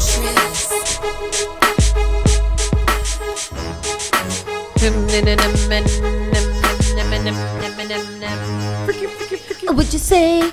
What you move? I wanna know. I'm a new. It's time for our national news here on Spark FM Online. Saucy and Friends in the morning. We are back. We just finished talking to James Mackey of Different Cloth Clothing. Go ahead, follow him online. We have linked both of his pages on our social media so you can figure out where to go to purchase some of that great clothing. Shout out to Luanda. Yes, Luanda, you should probably bring back your clothing line and hone in on it and get it to where it needs to go, honey. I want to bring back mine from middle school. Tristan, why don't you? Why don't I never started it. I just did it for me. So start it. You're a whole. You know what? The thing about you is that any business you start would be great because you also are a graphic designer. So you can just market. Most things out here are not even fully done. They just have really great marketing. So if you can figure that out, I think you'd be gold. You would be excellent. I got hella motivation from James there. Yeah, well, reach out to him, sit down, and figure out how to get it started. Because you love the flashing. You love a fashion. I was just telling him too before he left. He reminded me. I'm such a old head, but it reminded me of the connection of stop stitching. The original stop stitching movement that was originated here, and then the second place that picked it up was Chicago. So why we start the stop snitching movement? That's the problem with America right now. We did start it. So yeah, man, it's very hip hop, very classic, and yeah, man, I would suggest him and the OGs work together on some ish. That'd be dope. This is just an incoming story right now. Boston mayor dismisses call for goddamn Harold. An executive order So She called for an executive order into ICE raids, into more information on the ICE raids. Oh, you sent me Did I yeah. Anyways, I'll get to that later. Yeah. But Trump protests in D.C. will be met with very heavy force. So Trump has been threatening anybody who even thinks that they would want to protest at his Army celebration parade for his birthday. President Donald Trump warned that any protest during this weekend's major military parade in Washington will be met with very heavy force. If there's any protester who wants to come out, they will be met with very big force, the president said Tuesday during an impromptu Oval Office press conference. I haven't even heard about a protest, but there are people that hate our country. No, we hate you. Yeah. Trump's threat comes as thousands of National Guard troops and about 700 Marines in Los Angeles clashes with protesters of the president's immigration agenda. Trump claimed Tuesday without evidence the demonstrators were paid insurrectionists and said the city would have to experience a lot of death and destruction if he had not sent in the guard. What are you talking about? If we didn't attack this one very strongly, you would have them all over the country, Trump said as the Los Angeles protest. But I can inform the rest of the country that when they do it, if they do it, they're going to be met with equal or greater force. The comments come as the White House and Washington law enforcement officials are preparing for a military parade on Saturday, which coincidentally is Trump's 79th birthday and the Army's 205th celebration. 250th. What date is it? It's end of the world. This Saturday. What's Saturday? This Saturday comes? The night Father's Day. Oh, it's 14th. Father's Day is Sunday, right? Mm-hmm. Why does that read like that? Like a psycho? Like the end of the world. By Tuesday, a mile-long line of tanks had arrived in Washington and barricades were going up around White House complex. It will be the first military parade in the nation's capital since the country celebrated the end of the Gulf War more than 3 decades ago. Large demonstrators were expected in several major cities on Tuesday, and a string of No Kings protests is expected from coast to coast on Saturday, including in Washington. Ahead of Trump's Oval Office remarks, Communications Director Stephen Chung told Politico that the White House was not concerned about protests disrupting the military event. The parade is a way to celebrate the Army and to celebrate generations of individuals who have fought and paid the ultimate sacrifice for this country, he said, adding the expected large crowd of supporters, which I think is just crazy because Trump is literally using this parade that would have gotten an overwhelming presence and attendance anyways because it's a 250th anniversary and it's a parade that happens every year. He is now using it as his birthday party. His birthday parade. He doesn't give a damn that we won any wars. This is a glorified birthday party for Donald Trump, and I think it's disgusting. Biggest marketing Trump's company. head is so far up his own. Boy. That's crazy. That's crazy. It's like all he Hold on, let me see have and something. do is shit. Go ahead. This is for Trump. Well, fuck you then, punk. Southern Baptists vote to endorse a ban on gay marriage. Yeah. Southern Baptists overwhelmingly endorsed a ban on gay marriage, including a call for a reversal of the U.S. Supreme Court's 10-year-old precedent legalizing it nationwide. They also called for legislators to curtail sports betting and to support policies that promote childbearing. The votes came at the gathering of more than 10,000 church representatives at the annual meeting of the nation's largest Protestant denomination. A proposed resolution says legislators have a duty to pass laws that reflect truth of creation and natural law about marriage, sex, human life, and family, and to oppose laws contradicting what God has made plain through nature and scripture. A wide-ranging resolution calls for the overturning of laws and court rulings, including Obergefell and Hodges that defy God's design for marriage and family. A reversal of that bill wouldn't in itself be a ban. The resolution calls for laws that affirm marriage between man and one woman. There was no debate on the marriage resolution. The 2-day annual meeting of the Southern Baptist Convention began Tuesday with praise sessions and optimistic reports about growing numbers of baptisms. Indoctrinations. Here goes this story. Oh, Lord. A ban on gay marriage. They have also called for the reversal of the U.S. Supreme Court's 10-year-old decision that legalized gay marriage across the country. The votes came at the gathering of more than 10,000 church representatives at their annual meeting of the nation's largest Protestant denomination. They also called for lawmakers to curtail sports betting and support policies that promote having children. Oh. Oh, boy. Oh. In more stressful news, Trump says he plans to phase out FEMA after the 2025 hurricane season. Oh. President Donald Trump said Tuesday that he plans to phase out the Federal Emergency Management Agency after this year's hurricane season, which is crazy to even put in the same sentence, offering the clearest timeline yet for his administration's long-term plans to dismantle Disaster Relief Agency and shift responsibility for response and recovery onto the actual states. We want to wean off of FEMA and we want to bring it down to the state level, Trump told reporters during a briefing in the Oval Office, later saying a governor should be able to handle it. And frankly, if they can't handle it, the aftermath, then maybe they shouldn't be the governor. So Trump feels like the federal government shouldn't have any responsibility for anything. What is the federal government should only be able to collect any monies extra and give to him, and everything else the states should do by their own, which I don't understand. Like, if everything goes to the state, what's your job? Right. Because I thought it was called the United. And I thought it was the federal. But that's what I'm saying. Like, if you're basically want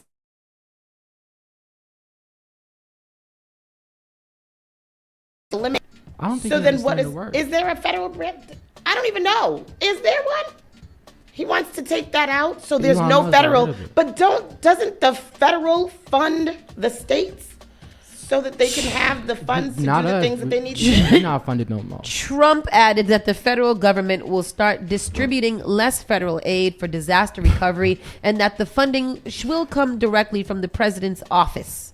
The National Oceanic and Atmospheric Administration projects this year's hurricane season, which officially ends on November 30th, to be particularly intense and potentially deadly.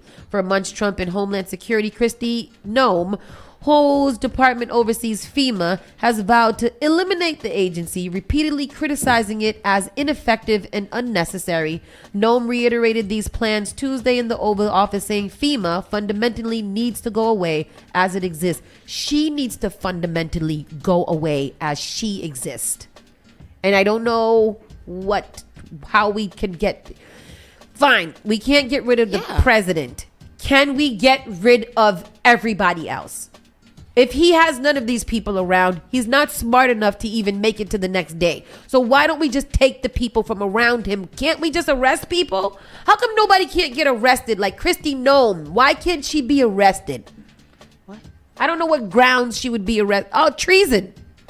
All of them are treasonous. So the federal government encompasses the national government of the United States, comprising the three branches: legislative, executive, and judicial. It's the government responsible for national and international matters, while state governments handle local concerns. So he thinks that everything should just be a local concern, and the federal government doesn't need to handle anything. Because then he can decide which states gets money and which don't. So like if that was to happen, at least Massachusetts and California will not get any federal funding because he hates us. It sounds like without it would be utter chaos. Yeah, so he's like, since you guys are so big and bold, you guys just fund everything that you need to be funded where you're at, and the rest of us will go ahead and I'll give everybody else money, which he's not going to. I don't know what this means. I don't know how to. You don't know what it I don't know.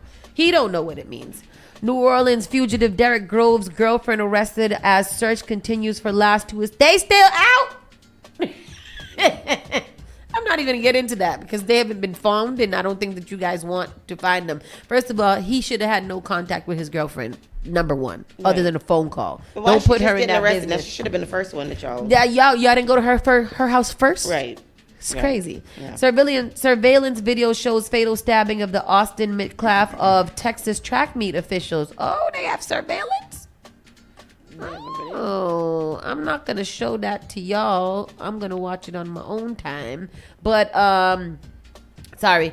Amid an ongoing investigation over the fatal stabbing of high school student Austin Midclaff at a Frisco, Texas track meet, the school district announced it had surveillance footage of the stabbing. The Frisco Independent School District confirmed to Fox News Digital that it possesses surveillance footage of the April 2nd incident, but will not be publicly releasing the video.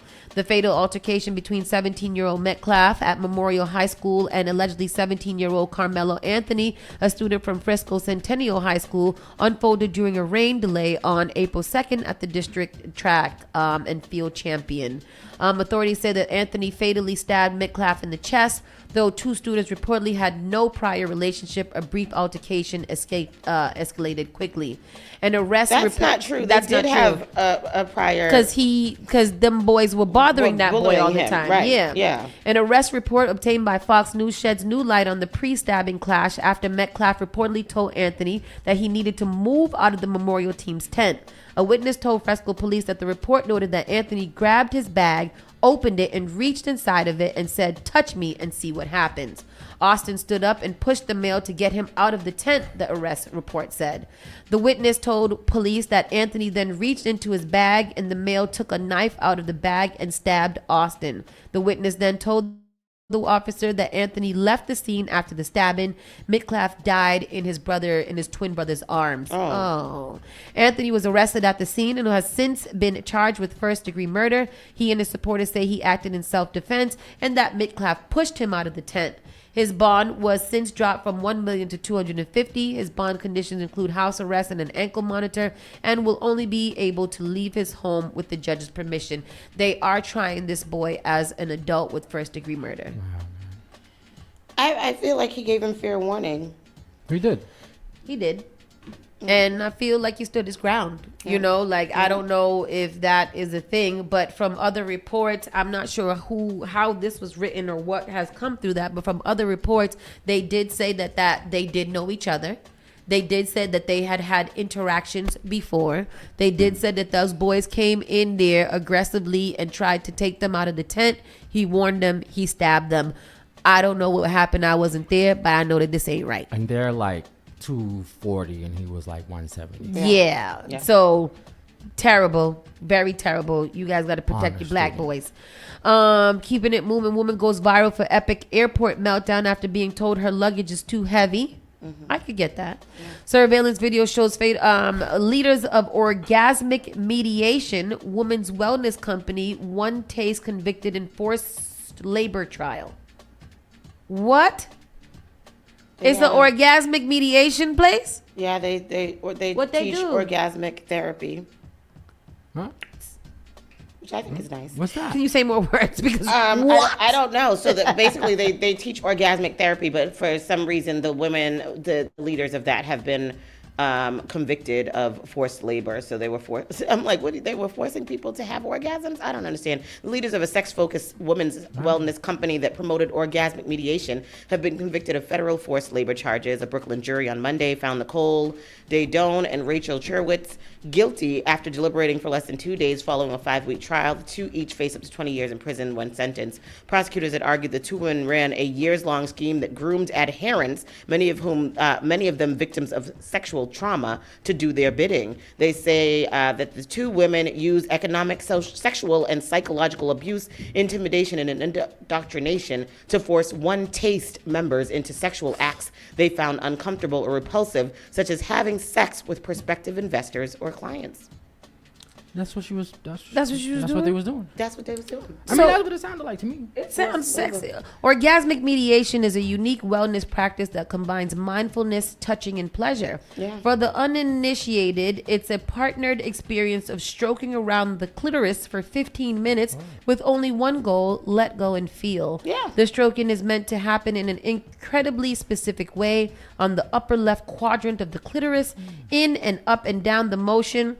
No firmer than you should stroke an eyelid. It's usually done by a partner wearing latex gloves dipped and coated in lube. There is no stroking of the partner's genitalia. Although orgasm is the name, OM isn't intended to serve as foreplay or lead to climax. Rather, it's to bring your attention to the present moment and experience pleasure. So it's like what they used to do back in the day for hysteria. When women had hysteria, is what they called it. They would go to the doctor's office, and the doctor would, Happy ending. Yeah, like I'm very hysterical. Yeah. The two words. I'm good. I'm going to the I doctor. have so many jokes, but I guess they said if you don't go, I Yeah. would. The two, in their defense, they told followers the questionable acts were necessary in order to obtain freedom and enlightenment, and to demonstrate their commitment to the organization's principles. Were the victims having orgasms? This is what I'm saying. If the victims were having orgasms, were they victims? They are victims. They're victims. I'm a victim. I'm a hysterical victim, and I need to be mediated with this kind. Wow. This kind of mediation. I mean, I was just stroking my eyelid as you were destroying it. That quite feel nice. Imagine the upper quadrant of the clitoris. Oh my. I don't know. My sound effects aren't working. I'm mad. Oh. I want to use a young mouse. Tesla. That's nice. That's a nice story. That is nice. Is it? Yeah, that's nice. Yes. I don't know if it's nice. I don't know how how.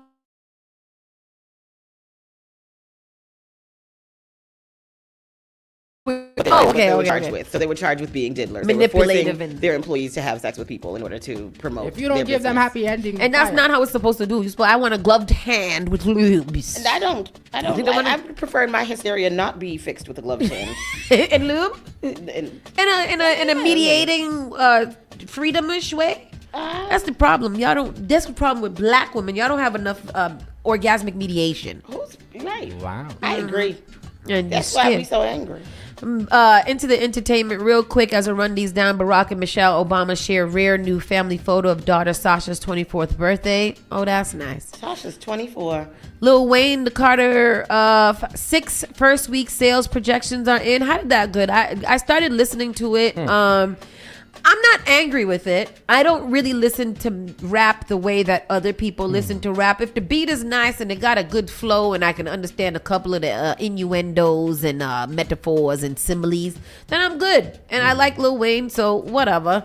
I would have liked it. What did you think about what you heard? I liked it. Okay. I was kind of like grooving, You'd listen again. Bopping my head. I'm not a big fan of Lil Wayne. You played the whole thing? As a person, I think I got them before. But I think that I like his music and I think it's palatable. Okay. So I'm not, it's Lil Wayne.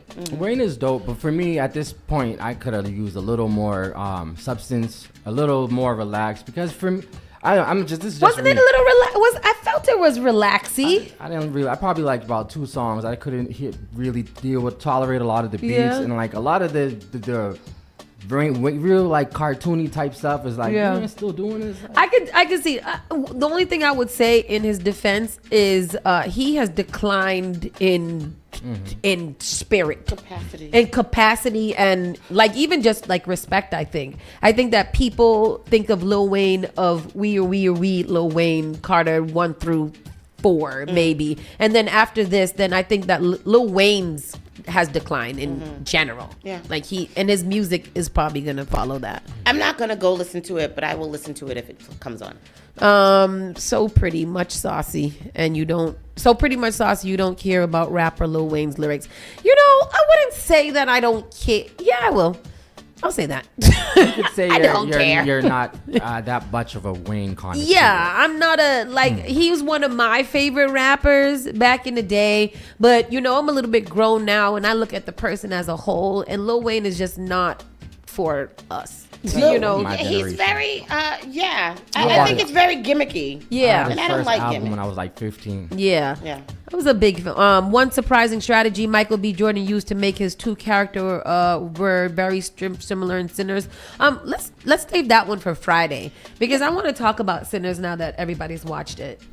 Tristan, have you seen it? I did. What'd you think about it? I wanted to watch it back. I it was gotta dope. watch it again. I actually but you know me, I'm a geek, so I gotta watch all the breakdowns and stuff. So after I watched all the breakdowns, and I was like, okay, they did this really dope. Yeah.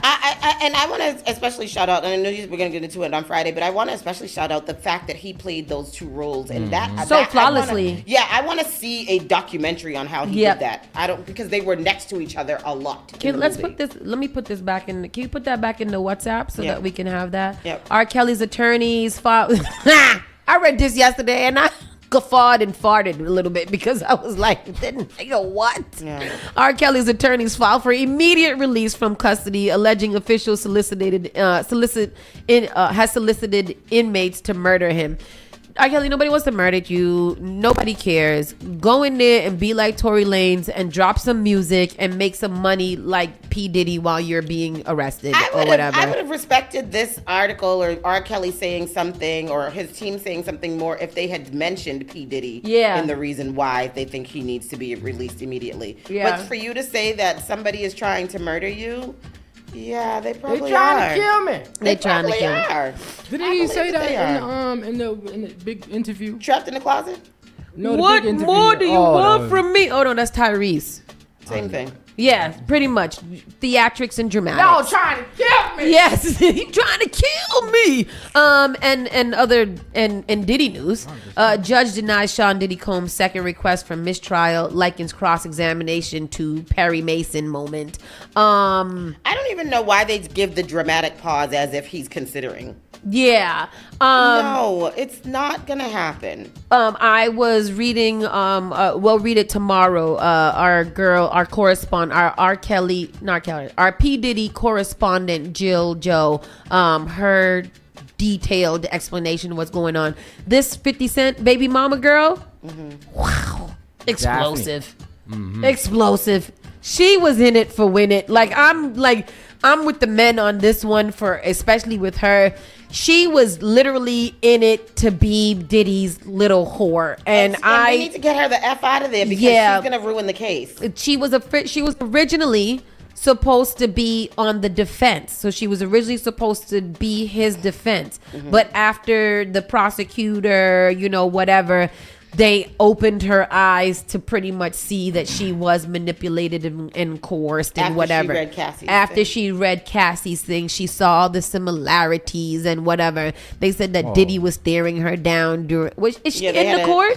Yeah. So they had I saw that they had a confrontation yesterday. Not a confrontation, but a moment or something. Is she because she is anonymous as Jane Doe? Is she behind a cloth or what is she doing there in the courtroom? So why is she still anonymous? She was asked. Her name is being left out, but she's there. They know. But why is her name being left out if she's publicly? Not publicly, but privately. Everybody knows there are reporters in there reporting on this, so they got instructions to not say a name. Yeah, that's not Mia. No, that Mia already gone. This is 50 Cent's girlfriend, Daphne Joy. 50 Cent's baby mama. Mia wasn't a real person. I thought that was Daphne. No. Mia was Mia was a pseudonym for KK or for another assistant, which I don't understand. If we know who you guys are, but anyways. Yeah. That's that, and 50 Cent. Hey man, I think you should. I don't know. Everybody's so crazy. In the meantime, this coon is on the plane with this next coon. Elon Musk, 50 Cent and Elon Musk. 2 hours ago, they just dropped a picture of them on private plane. I'm hearing that Elon Musk is trying to get back in Trump's good graces. Is there any truth to that? I don't know. Let me suck you off. Let me do whatever I gotta do for you to get in your good graces. Anyhow, people, nobody's a victim. They are willing participants. Bye, Fresh Jan. Exactly. With this, we are done for today. Thank you guys for staying over with us. We'll be back and we'll get into a little bit details of all the other things that we talked about yesterday. We do have a full show planned for you guys tomorrow. It's going to be great. Once we confirm everything, we'll let you guys know. Yeah. With that said, we'll see you later. Be blessed, be fruitful, and multiply like James Mackey. Like James Mackey. Bye-bye. All right, bye. What is this, Doctor? This is Well, Spark of New England. Spark FM. B-Soca is bringing you vibes, culture, and community connections all summer long, and we want you to be a part of it. In honor of Caribbean Heritage Month, we're kicking off the celebrations. Join us at the return of B-Soca's annual Jamboree, Sunday, June 15th, 2 to 6 p.m. at Franklin Park Shattuck Picnic Area. A full day of fun, games, prizes, dancing, music, and more. Walk with your lawn chair. Praise the Lord, City of Boston. This is Brother Chris right here on Spark FM. Come on, sing it. Bringing you Sunday morning worship each and every Sunday morning, 6 to 10 a.m. Let's get our praise on. Each and every Saturday night from 6 to 9 p.m. inside the Avenue, where you bring the drinks and we bring the vibe. My name is Gary Banton alongside my co-host Big Trini right here in SparkFMOnline.com, the #1 place for soca, hip-hop, R&B, and more. Each and every Saturday from 6 to 9 p.m. It's the Avenue. Got a side hustle you want to turn into a real business? Thinking of expanding your brand or launching your next big idea? Then this is for you. It's Vibes and Ventures, a 3-part Caribbean business series designed to empower you, the entrepreneurs, creatives, and small business owners of our community. Join us at the Spark Media and Culture Center, 1195 Blue Hill Ave, from 6:30 to 8 p.m. And yes, it's completely free. June 5th, getting your paperwork right. June 12th, brick and mortar and commercial acquisitions. June 26th, marketing and social media strategy. Meet some of Boston's most successful Caribbean entrepreneurs, get expert advice, and build the connections you need to take your hustle to the next level. This is your moment. Don't miss it. Vibes and Ventures. We all make choices about alcohol. Kids make choices whether to drink or not. Bye, Dad. Remember, I'm going to Alex's party tonight and sleeping over. Hey, remind me about that party again? And adults